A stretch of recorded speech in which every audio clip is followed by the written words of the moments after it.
Hey y'all, it's Kate from the Litter Apothecary and welcome back to my channel. Today I'm going to walk you through all of my different reading journals and planners and everything that I'm going to use to try to stay organized in 2025. My brain has come up with this idea that if I have individual planners and journals for each of the different things that I want to keep track of, that I will stay organized better and more on track. We'll see if that actually works. And there's a lot here. I'm just going to go through them quickly today. And then for some of these, I'll have some follow-up videos where I'm going to walk through the formatting and kind of different pages in the journals. Maybe month by month, maybe just one video coming up. Haven't decided quite yet, but I'm just gonna jump right in because like I said, there's a lot, and to a lot of you this is gonna seem like way too many and way overkill. In my brain it makes sense. I don't know if it's actually gonna work, like I said, but we'll see if it does. I will definitely at the very least follow up at the end of the year and give you an update on how this progressed for me. So the first one up on top, this kind of goes by size of the journal or planner, and that's really the only order that's in. It probably would go in a better order if I reorganized it, but we're going with this, so here we are. First up is my reading journal and what I'm calling my video TBR planner. This is the Sterling Ink size B6 horizontal because it goes up and down, a full year 2025 common planner undated. Now for the first part of this planner, we have our monthly pages here. Oops, not there. Monthly pages here and the weekly pages. Those pages I'm going to use to keep track of booktube things and my TBRs and maybe reading schedules, but mostly video stuff. As you can might have seen a glimpse of, the very first two pages, aside from like our calendars, I have used to kind of keep track of different ways that I'm reviewing books. So on this side is my call pile stuff, including what I do for audiobooks, if it's an audiobook or an immersion read, just so I can keep track of the different ways, because sometimes, even though I use this for everything I read, pretty much, sometimes I still forget and I still have to look it up. So this way, I can just flip to the front and I don't have to keep looking it up. On this other side, this one is going to become even more helpful because this is our Steam/Spice rating kind of platform. Formula is the right word I'm looking for. So this gives me the different levels of our Steam ratings for romance books. And so I wrote those out and different things to look for in those different levels. And then I got all of these new stamps because I couldn't help myself. There was a new Michaels that opened up and I was looking for our star stamp down here, as you can see in the call pile page. And the only one that I could find that was the size that I was looking for was in a pack of like 40 little mini stamps. So then I needed to find uses for these other stamps. I found some uses. I'll use some throughout the random pages and whatnot, tracking different feelings and different weather and that kind of stuff.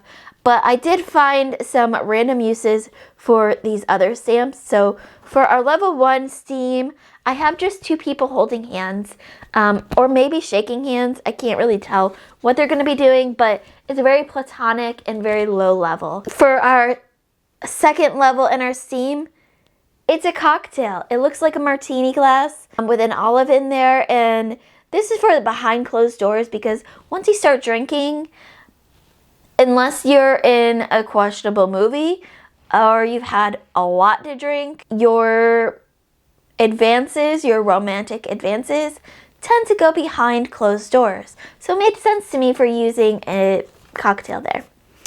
The next level up is a winky face.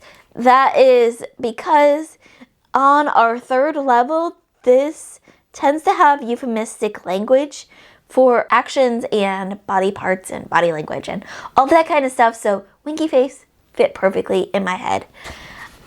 Level 4 is the caution sign, the triangle with the exclamation point, because this is where things start to really get steamy.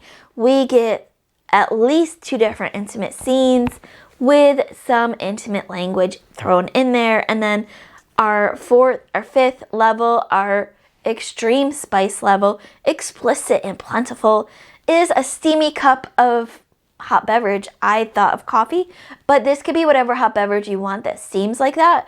And of course, this is our steam rating, so the steamy cup seemed perfect for the top last level.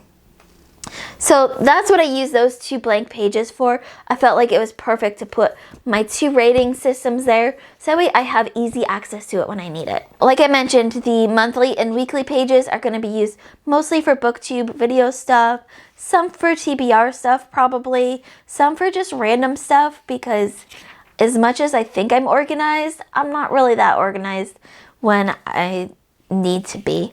And then we have these blank pages. That's basically the second half of our planner, and these are what's called the daily pages, but this is the undated format, so they don't have the dates up in the corners like they usually do. And I chose the undated format because I want to just use these pages to write in my full reviews, and I'll talk a little bit more about that in a minute when I talk about one of my other planners. But here if I have tons and tons to say about a book, I can take up more than one spot, and I don't have to worry about writing on a date that it's not that date for. I don't have to worry about leaving blank pages because I didn't have anything to say on that day, because sometimes I read more in a week and sometimes I read less in a week, especially when I'm traveling for work. So the undated seemed like it would work perfectly for me. This is my first time using this planner in particular, and especially the undated pages for reviews, so I'm really interested to see how this one will work. The next planner journal that I have, it's a journal, it's not a planner, is what I'm calling my video planning journal. So I really just took one of the journals, many journals I have at my desk that is pretty much empty. I think there was only like a couple pages on here, and this comes from the Nerdy Narrative merch shop, which I'll link down below. All of the journals and planners that I'm talking about that you can purchase will be linked in the description below. So if you see something that catches your eye and you want to purchase it for yourself, don't worry, those links are down below. So this journal is the What's Up Nerds journal from the Nerdy Narrative merch shop. It was just one that I had at my desk that had only a couple pages filled out. So it's mostly an empty book. Like I said, I'm going to use this one for my video planning. And what I like in my journals is these dot grids instead of the lines, because the lines made me feel like I had to stay within certain parameters while I'm writing, and that gives me extra stress. Even though it shouldn't, it still does. And so the dots give me a little bit more freedom to roam around and write a little bit bigger when I want to, or stay within those boxes when I need to condense space. So like I said, I'm going to use this to plan out video ideas and all of my notes going forward for my videos starting in 2025. I can't wait to start having one journal dedicated to just my videos, so I don't have to sit here with these sticky notes all the time and look like I am a complete mess. Hopefully this will keep me more organized. Our next planner up is one that you can't purchase because I get it at the annual conference that I go to for work. These are some of my favorite journals though, because they're like that hard pleather covers, and the pages, the lines here are big fat lines. As you can see, this one is already started, and I'm just going to continue on in 2025 with this one because it's only halfway filled.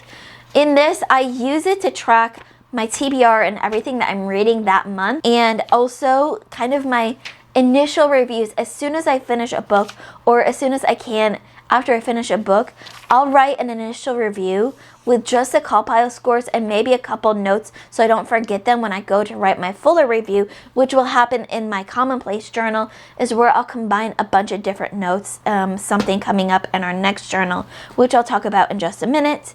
So as you can see from, we'll just use December, I have one page with my TBR, which I just keep adding as I add books.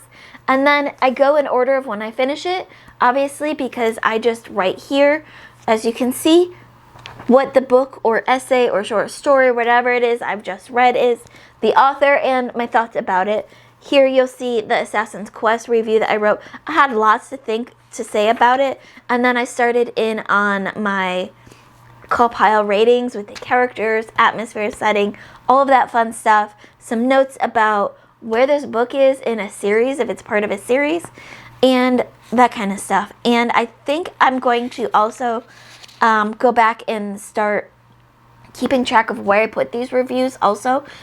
That might happen in my commonplace planner, that might happen in this one. I have not yet figured out where I want to track that. Next up, and we only have a couple more. I know it seems like a lot already, and it is a lot, but just bear with me because my brain thinks it's going to keep me more organized, as I've said. Next up is a very simple journal. This is my reading quotes journal. This is just a random notebook I got off of Amazon. This is the Re Golden Book Spiral Dotted Notebook.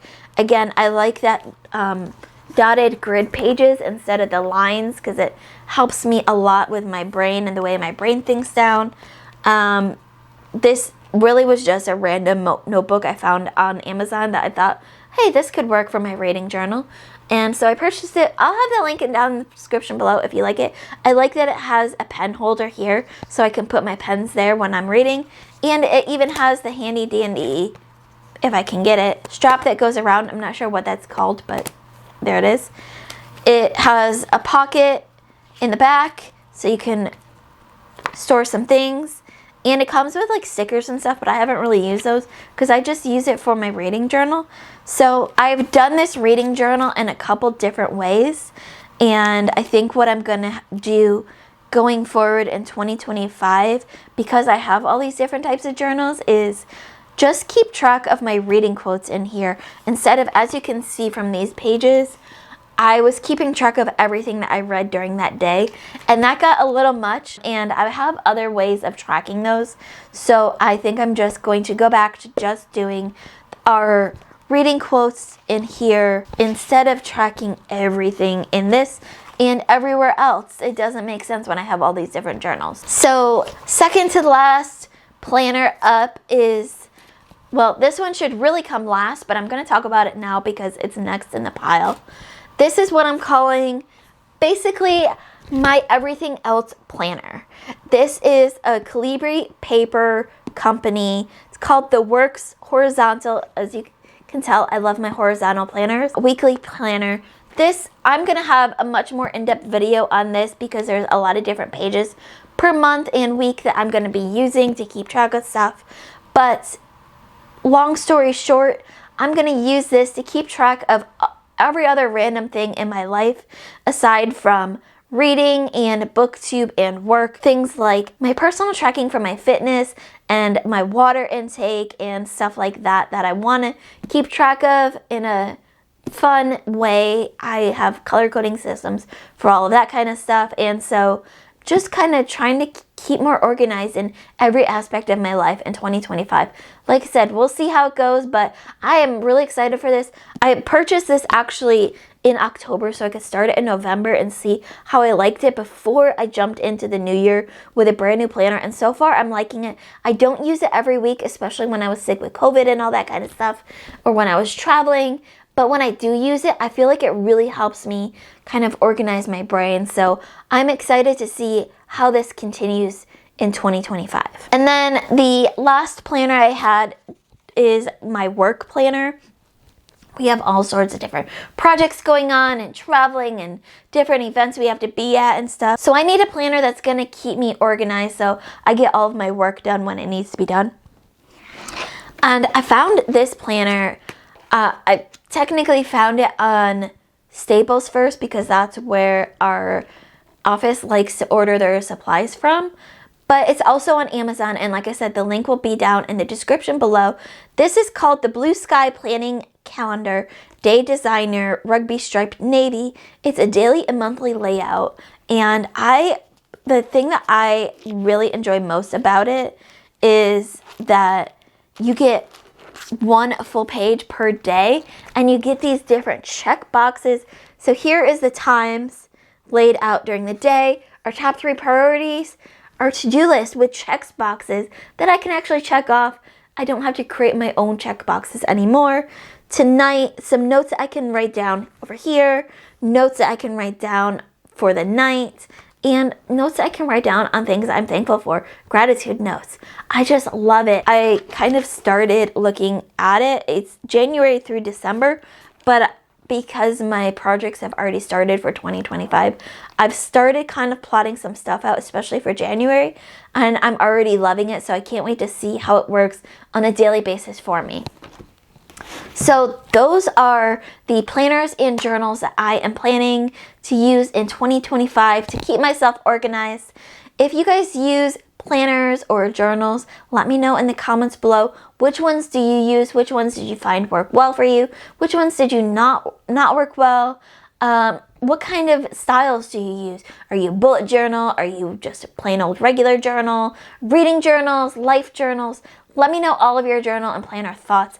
I love planners. Picking out planners is my favorite day of the year. I got that from my mom. I used to go and pick out her work planner for her every year, and it was such an exciting time for me as a weird, nerdy kid. And so I've carried that into my adulthood, and I just love planners so much.